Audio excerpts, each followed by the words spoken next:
Luar biasa komitmennya.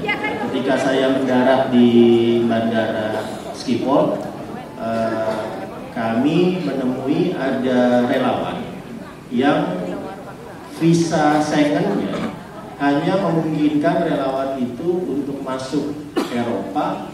Dia dari Inggris masuk ke Eropa dari Prancis, tapi dia sudah ada di Schiphol. Jadi apa yang dilakukan oleh Mbak ini balik ke Inggris, muter ke Prancis, jalan ke Belanda. Komitmennya luar biasa. Ya, bisa. Yang bisa hadir di ruangan di event plaza namanya itu 1.200 orang. Tapi yang kemudian tercatat hadir adalah 1.500. Yang betul-betul dari 22 negara. Lalu setelah itu kami ke Hamburg, kami ke Frankfurt, ada undangan di Berlin, tapi karena dadakan, kami langsung ke Berlin. Lalu ada tim yang ke Paris, ada undangan ke Oslo, kejauhan untuk ke Oslo karena kami juga harus kembali ke Jakarta hari ini. Tapi antusiasmenya luar biasa. Eropa tetap bersama, Eropa tetap Jokowi. Jadi dari semangat itu, ya jangan sampai kita yang di Indonesia kalah geraknya dari mereka. Dan target mereka nggak tanggung-tanggung. Katanya Jokowi di Eropa tahun 2014 itu menang mutlak 72%. Dan sekarang mereka akan coba supaya Jokowi itu naik sampai angka 80 bahkan sampai 85% di Eropa dan menghasilkan sesuatu gelombang yang nanti saya jelaskan sebagai gelombang ke-6 yang muncul, dan itu sekarang gelombang untuk Pak Jokowi. Saya lanjut saja sambil menunggu slide saya muncul. Jadi yang pertama adalah kita harus memahami, kita harus memahami keseluruhan tim yang bekerja, dan diharapkan teman-teman nanti kalau bergerak 40 hari ke depan sampai 17 April 2019 ya nengok kiri kanan, nengok depan belakang untuk kemudian tandem berpadu dengan tim-tim yang lain. Bisa slide 1 Pak. Jadi ada tim pertama itu adalah tim koalisi partai. Tim koalisi partai itu diisi kalau DPR saja kira-kira untuk koalisi Indonesia Kerja ada 6.000 caleg DPR nasional. Kalau sampai ke tingkat DPRD 2 itu bisa 56.000 jumlahnya. Itu teman kita. Caleg ini bergeraknya sudah intens sejak mungkin 3 bulan yang lalu dan akan semakin intensif sampai 30 hari yang lalu. Mereka biasanya jauh lebih kenal daerahnya daripada kita yang tidak nyalon, karena mereka punya kepentingan untuk tahu siapa simpulnya, siapa ketua pemudanya, apa yang menjadi kepentingan mereka dan seterusnya. Jadi ini teman kita. Yang kedua ada TKN dan TKD. TKN dan TKD di bawah Mas Erick Thohir yang juga kelihatan sudah semakin bergerak intensif menuju kemenangan di 17 April. Lalu kita karakternya sebagian besar adalah relawan. Ya, ini pembagian kami saja tentang relawan. Ada relawan yang akan saya sebut sebagai relawan alfa. Alfa ini relawan-relawan yang sudah ada sejak Pak Jokowi pemilihan gubernur 2012, lanjut ke Pilpres 2014 dan terus ada sampai sekarang. Ya, relawan-relawan kayak Rojo, Bara JP, Seknas, Jasmed dan seterusnya, terus menerus ada. Lalu ada Bravo dan Cakra ini khusus karena sebagian besar yang menjadi anggota Bravo dan Cakra Purnawirawan 70-an ada di Bravo, Purnawirawan TNI 80-an ada di Cakra. Lalu saya menyebut Pertiwi secara khusus, ada teman-teman Pertiwi. Ya. Pada Pertiwi relawan yang unik yang mengkhususkan diri untuk menggalang suara perempuan, baik perempuan milenial sampai perempuan dengan usia lanjut yang memiliki kepentingan atau kebutuhan khusus. Tidak ada di 2014, teman-teman Pertiwinya sudah bergerak di 2014, tapi di 2019 ini mengkoordinasikan diri. sebagai Pertiwi. Dan ada relawan media sosial. Kita punya Jasmed yang sekarang sudah punya 3,0, ada relawan Awan, ada relawan Delta, ada relawan di seperti Projo, juga ada medsosnya dan lain-lain. Dan kemudian ada yang namanya gelombang. Saya jelaskan gelombangnya. Gelombangnya sekarang ini sudah ada 6 dan moga-moga akan menjadi gelombang ke-7 dan gelombang ke-8. Gelombang pertama itu tadinya kita khawatir milik mereka. Gelombang ini muncul 411, muncul 212 saat Pilgub DKI 2017. Lalu dengan kemunculan Pak Ma'ruf Amin, kita punya gelombang di segmen itu. Gelombang itu adalah gelombang santri, gelombang itu adalah gelombang muslimat. Ya, sehingga kita sekarang bisa mengatakan suara di segmen gelombang 1 yang pada dasarnya adalah suara dari komunitas Islam, itu sebagian besar juga sudah ke kita. Ya, itu gelombang 1. Gelombang kedua tadinya juga asosiasinya kuat dengan mereka. Gelombang kedua adalah gelombang emak-emak. Kalau kata itu dimunculkan kan asosiasi kita ke mereka ya. Tapi sekarang gelombang emak-emak itu tertandingi antara lain dengan kemunculan Pertiwi. Yang video yang viral bertemu dengan pasukan biru mereka di satu mall, lalu kemudian menghampiri, ya, dan di situ tidak ragu-ragu untuk berinteraksi dan kita kelihatan nuansa yang lebih positif, lebih semangat. Nah, saya langsung tahu, oh, gelombang emak-emaknya sudah ada di tandingannya, gelombang Pertiwi. Yang ketiga adalah gelombang milenial. Ya, milenial ini besar di Indonesia, 27% dari pemilih, usia 17 sampai usia 35. Kalau kita melihat gelombang ini, tadinya kita khawatir dengan kemunculan Sandi, milenial akan cenderung ke sana. Lalu akan menghasilkan satu gerakan politik milenial di 2019. Ternyata tidak. Ya, ternyata itu tidak muncul. Dan kita tertolong karena kita punya PSI, satu partai yang fokusnya anak muda. Kita tertolong dengan itu.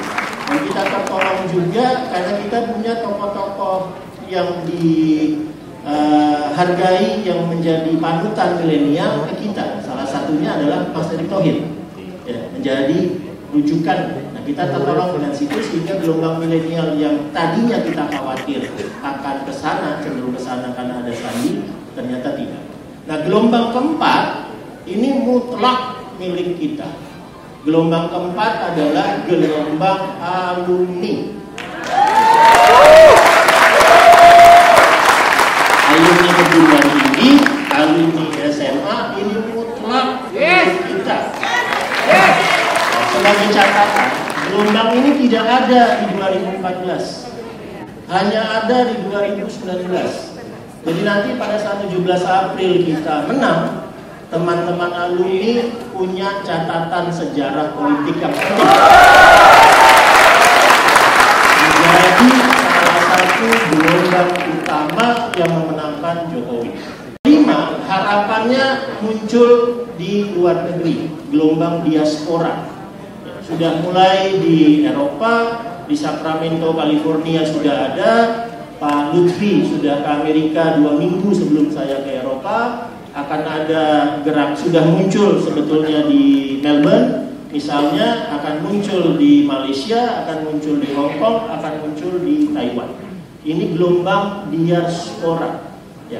Di pemerintahan Pak Jokowi di 2016, Pak Jokowi mengeluarkan satu kartu yang untuk sebagian besar dari kita nggak tahu bahwa kartu itu ada.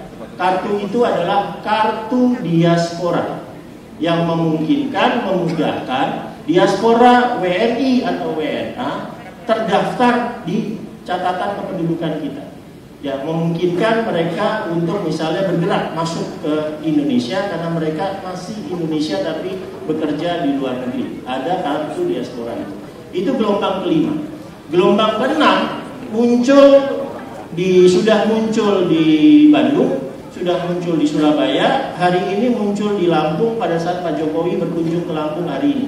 Gelombang itu adalah gelombang profesi. Gelombang profesi, ada buruh, nanti akan ada guru, akan ada nelayan, akan ada petani tebu misalnya, itu akan muncul gelombang profesi ini. Nah, kalau semua gelombang ini nyambung, yakinlah 17 April milik kita. Sekarang tinggal jangan kendor, gaspol sampai 17 April. Ya, lanjut. Strategi kita yang paling sederhana sebetulnya mensinkronkan pemilih Pak Jokowi dengan pemilih partai. Itu aja sinkron, kita sudah 65%. Ya.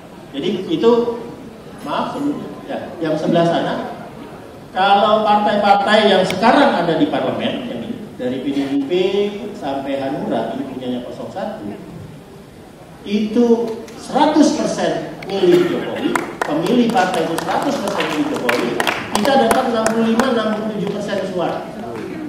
Kalau yang memilih Pak Jokowi 85%, kita dapat 58% suara. Kalau yang memilih Pak Jokowi 80%, kita dapat 55% suara.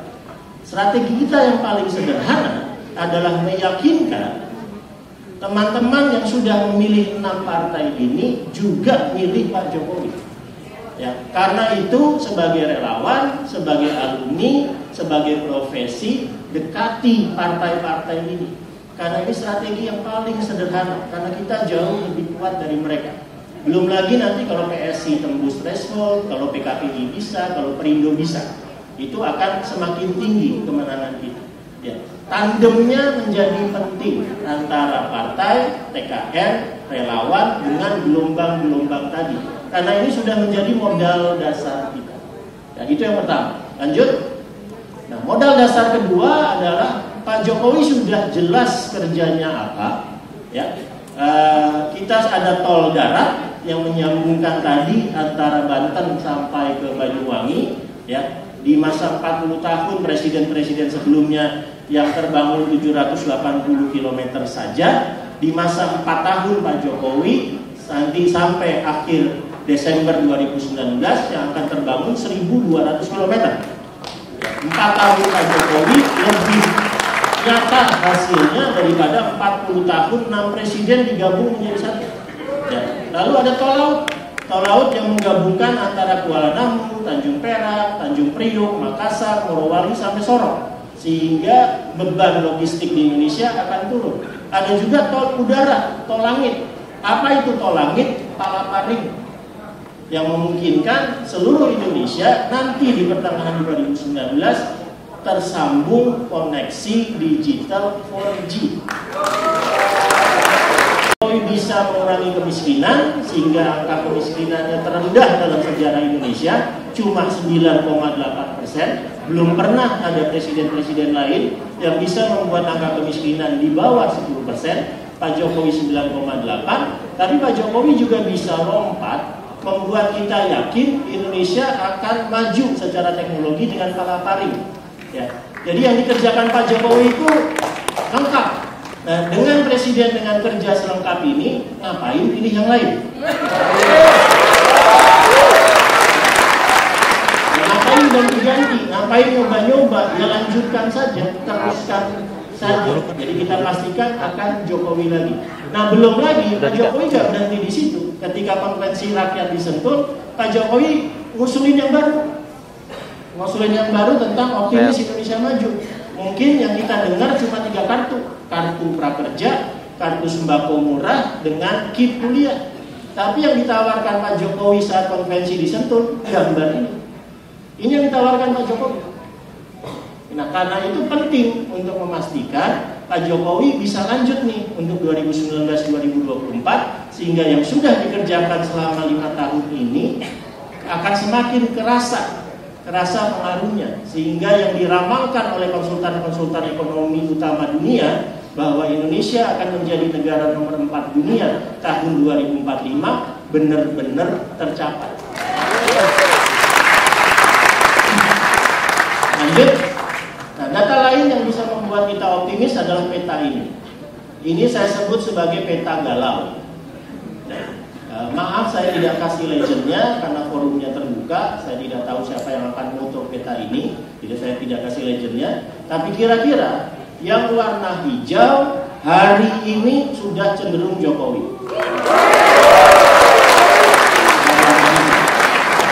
Yang warna hijau muda itu masih galau, masih jadi kemungkinan swing voternya besar di warna hijau muda itu.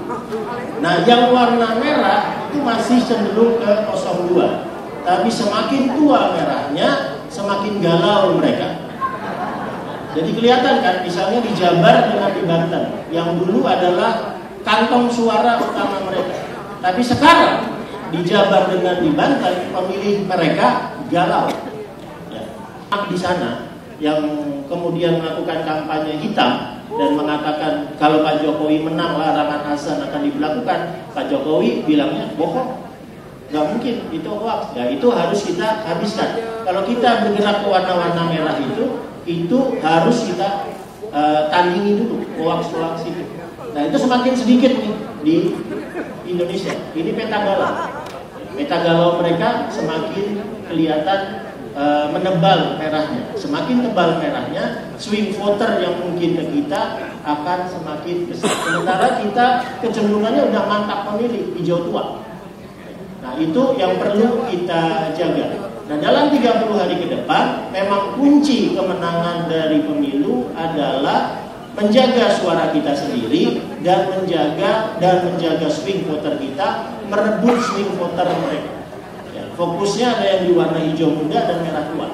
Ya, fokusnya bergerak ke sana. Dan itu yang sudah dilakukan oleh partai, itu yang sudah dilakukan oleh TKN, itu yang juga sedang dilakukan oleh relawan-relawan, karena kita antara lain sinergi tentang data ini. Lanjut.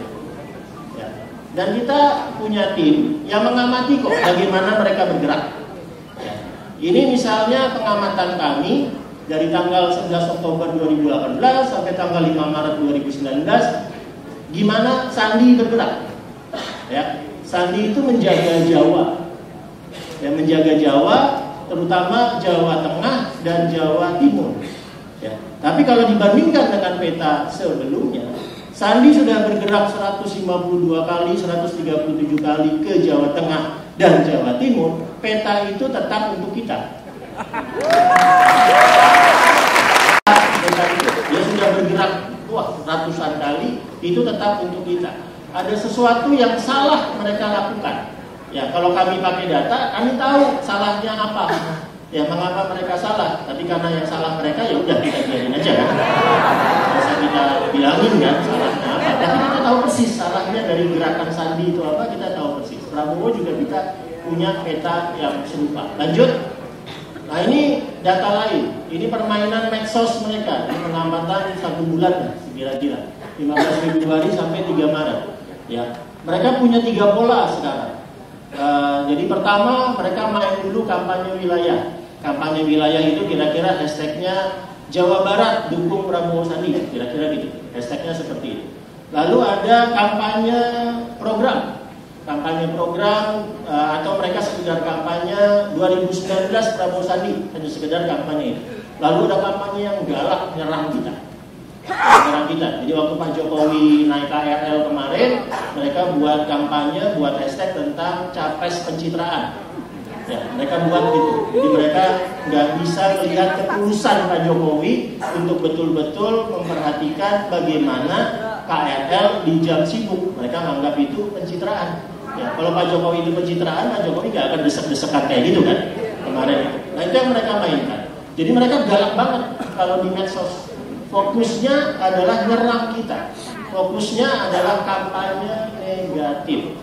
Nah, tapi dengan pola seperti ini yang sudah mereka mainkan kira-kira 3 bulan, ternyata kalau di mesin monitoring medsos, exposure-nya tetap lebih tinggi Jokowi, sentimennya tetap lebih positif Jokowi. Lagi-lagi ada sesuatu yang salah mereka lakukan. Jadi misalnya ada permainan hashtag mereka yang kita sudah lakukan antara bulan Oktober sampai bulan Desember. Itu sudah kita lakukan. Mereka baru mau main seperti itu 2 minggu lalu. Kita sudah berganti menyasar segmentasi-segmentasi khusus di medsos dengan program-program yang spesifik. Mereka belum bergerak dari yang kita mainkan bulan September sampai Desember. Tapi lagi-lagi karena mereka yang sedang salah, kita biarin aja kan? Biarin aja. Nah, kemudian dari data darat dan dari data udara, lanjut. Survei menunjukkan Jokowi tetap unggul. Elektabilitasnya tetap di atas dan malah kecenderungannya naik. Ya, ini saya ngumpulin 5 survei utama, Carta, Dana Reksa, LSI DNJA, Populi, dan LSI Dodi Abadi. Saya kumpulin datanya. Ya kira-kira inilah cara yang benar untuk menunjukkan grafis survei yang berbeda-beda dari bulan ke bulan. Ya, jangan dibuat jadi diagram garis, karena mestinya dibuatnya begini. Nah, kelihatan bahwa merah itu tidak pernah di bawah 50%. Tidak pernah di bawah 50%. Yang biru itu tidak pernah di atas 40%. Bahkan cenderung turun ke angka di bawah 35%. Nah, itu yang meyakinkan kita bahwa strategi darat kita tepat, strategi udara kita tepat, ada sesuatu yang salah mereka lakukan. Nah, sesuatu yang salah mereka lakukan itu antara lain memainkan hoax terus-menerus. Itu antara lain. Ya. Nah, kita harus yakin sekarang di ruangan ini, sama seperti yang saya katakan di Eropa, sama yang seperti saya katakan kemarin di depan teman-teman alumni UI, bahwa hoax untuk Amerika Trump bisa memenangkan Trump. Di Brasil bisa memenangkan presidennya. Di Inggris bisa membuat Inggris memilih Brexit. Di Indonesia hoax tidak mempan. Di Indonesia hoax tidak lagi manjur. Itu kita harus yakin tentang itu. Tapi ini kan lagi-lagi mereka salah ya. Kita biarin aja. Nah, mereka salahnya ini bertubi-tubi nih. Salahnya bertubi-tubi. Mulai dari salah pertama kardus, ya, ada operasi plastik, sampai yang terakhir spray pink, spray Hello Kitty, gimana? Salahnya bertubi-tubi, blundernya bertubi-tubi. Ya udah, kita biarin saja. Blunder bertubi-tubi. Ya moga-moga nanti ada spray biru muda, ada spray hijau muda, terserah. Udah spray creamnya udah keluar. Datanya menunjukkan seperti itu. Itu ya kesimpulannya adalah kira-kira kita sudah berada di arah yang benar. Ya, kita sudah berada di kuadran yang kita inginkan. Nah, yang harus kita kawal 40 hari ke depan adalah lanjut. Ini paparan terakhir, momentumnya. Momentum ini harus kita kawal bareng-bareng. Masih ada debat 3 tanggal 17 Maret. Debat 4 tanggal 30 Maret, debat 5 tanggal 13 April. Lalu ada kampanye terbuka 21 hari.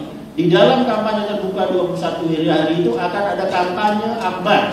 Jadi nanti kalau ada ajakan kampanye akbar untuk Pak Jokowi di Jakarta, mungkin di GBK, bersedia hadir? Pak Jokowi bilang, ayo bergerak 1 juta untuk penuhi Jakarta. Itu kampanye akbar yang harus kita kawal. Lalu ada masa tenang. Ya. Di masa tenang kita tertib, kita ikuti hukum, kita ikuti undang-undang. Jangan lagi kampanye 01. Yang bisa kita lakukan di masa tenang itu ada 3. Yang pertama, ajakan nyoblos. Jangan golput. Itu pertama. Yakinkan orang-orang ayo ke TPS nanti tanggal 17 April. Yang kedua, pastikan pemilu bersih dan damai. Hati-hati dengan jebakan mereka bahwa pemilu curang. Karena itu yang akan menjadi andalan mereka untuk membuat sengketa pada saat mereka kalah. Ya, kampanyekan pemilu itu bersih, pemilu itu damai, pemilu itu aman di masa tenang itu. Ya, yang ketiga, kawal TPS. Ya, kawal TPS. Kalau tidak bisa resmi menjadi saksi partai, menjadi saksi TKN, setelah nyoblos bolehlah pulang. Nanti saat perhitungan suara balik lagi. Kawal TPS, kawal suara kita, jangan sampai hilang. Dan itu yang dikampanyekan di masa tenang itu. 3 itu. Ayo nyoblos, pemilu bersih, pemilu aman, dan kawal TPS. Itu kita boleh mengkampanyekan itu. Jangan kampanyekan pilih 01 lagi. Karena itu adalah masa tenang. Lalu setelah itu coblos. Jangan sampai nggak nyoblos. Coblos. Setelah coblos, nanti kira-kira jam 4, jam 5 sore ada quick count. Dan apa hasil quick count-nya? Jokowi lagi. Itu momentum kita. Momentum kita 40 hari ke depan. Sedikit lagi untuk membuktikan bahwa Pak Jokowi sudah mengerjakan banyak hal yang membuat pemilih cenderung akan ke Pak Jokowi lagi. Nah, jadi karena itu kalau sekarang surveinya menyatakan Pak Jokowi sudah 58, oke, kita terima, kita bersyukur, tapi kita bilang, yuk naikin jadi 60. Nanti surveinya bilang Pak Jokowi sudah 60, yuk naikin jadi 65. Terus naikin sehingga Pak Jokowi bisa menang setebal-tebalnya. Bisa? Baik, itu yang bisa saya sampaikan. Terima kasih atas perhatiannya. Terima kasih. Kalau untuk bergerak, pakai saja data terburuk. Misalnya ada 2 survei yang keluar hampir dalam waktu yang bersamaan. Satu survei dibilang Pak Jokowi 58-60. Satu survei lagi mengatakan Pak Jokowi 53. Menyusun strategi bergerak, pakai data yang terburuk. Jangan pakai data yang terbaik. Pakai data yang 54 tadi. Rancang strategi bergeraknya seperti apa. Ya, lebih baik kita memakai worst case scenario sehingga kita bekerjanya lebih keras daripada kita terlena dengan angka yang tinggi. Ya, tapi kalau tiba-tiba semuanya angkanya tinggi, yang kita lakukan apa? Ya maju terus supaya Pak Jokowinya menang lebih tebal. Ya, jangan tiba-tiba merasa nyaman bahwa sekarang udah 58, udah aman nih Pak Jokowi, liburan yuk, jangan kayak gitu. Kalau sudah 58, naikin targetnya jadi 62. Sudah 62, naikin lagi targetnya jadi 65. Nanti itu akan membantu Pak Jokowi untuk mantap memerintah 2019-2024. Iya.